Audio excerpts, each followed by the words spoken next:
Hi friends, welcome to Helen's kitchen. இன்றைக்கி அரைச்சி விட்ட மீன் குழம்பு திருநெல்வேலி ஸ்டைலில் எப்படி செய்யலான்னு பார்க்கலாமா?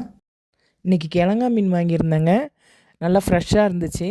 அதில் இப்போ கல்லுப்பு மஞ்சத்தூள்லாம் போட்டு நல்லா விரசி நல்லா கழுவி சுத்தமாக க்ளீன் பண்ணி எடுத்துக்கணும்.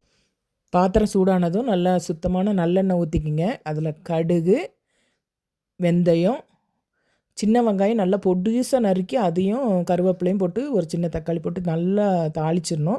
ஒரு பாத்திரத்தில் புளி, தக்காளி, பச்சை மிளகா, குழம்பு மிளகாய்த்தூள், உப்பு எல்லாமே போட்டு நல்லா கையாலே நல்லா மசித்து மஞ்சத்தூள் போட்டு நல்லா கலக்கி இதை இந்த குழம்புல நம்ம இது வதங்கினதுக்கப்புறம் இதில் ஆட் பண்ணிக்கோங்க.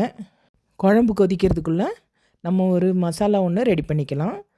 ஒரு மிக்ஸி ஜாரில் தேங்காய், 2 சின்ன வெங்காயம், 1/4 டீஸ்பூன் சின்ன சீரகம் சேர்த்து அந்த ஒரு நல்ல பேஸ்ட்டாக அரைச்சி குழம்பு நல்லா கொதித்ததுக்கப்புறம் அதில் நம்ம அந்த பேஸ்ட்டை ஆட் பண்ணிக்கணும். இந்த குழம்புக்கு ஹைலைட்டே இந்த மாங்காய் தாங்க. கிளிமூக்கு மாங்காய் எனக்கு கிடச்சிருக்கு. உங்களுக்கு எந்த மாங்காய்னாலும் ஒரு 4-5 பீஸ் சின்ன சின்னதாக வெட்டி அந்த குழம்புல அப்படியே ஆட் பண்ணிக்கோங்க. இப்போ இந்த குழம்புல நம்ம கழுவி வச்சுருக்க மீனை சேர்த்துக்கலாம். ஒன்று ஒன்றா சேர்த்துக்கலாம். அதுக்கப்புறம் ரொம்ப கிளற வேண்டாம். குழம்பு கொதிக்கிறதுக்குள்ளே நம்ம சிம்பிளாக ஒரு ஃபிஷ் ஃப்ரை பார்த்துடலாம். நல்லா சுத்தம் பண்ணி வச்ச மீனில் நம்ம குழம்பு மிளகாத்தூள், கருவேப்பிலை, மஞ்சத்தூள், உப்பு போட்டு நல்லா மிக்ஸ் பண்ணிடுங்க.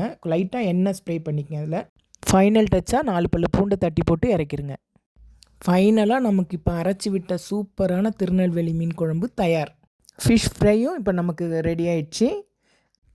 இந்த வீடியோ உங்களுக்கு பிடிச்சிருந்தா லைக், ஷேர் அண்ட் சப்ஸ்கிரைப் பண்ணிக்கங்க. Okay, thank you.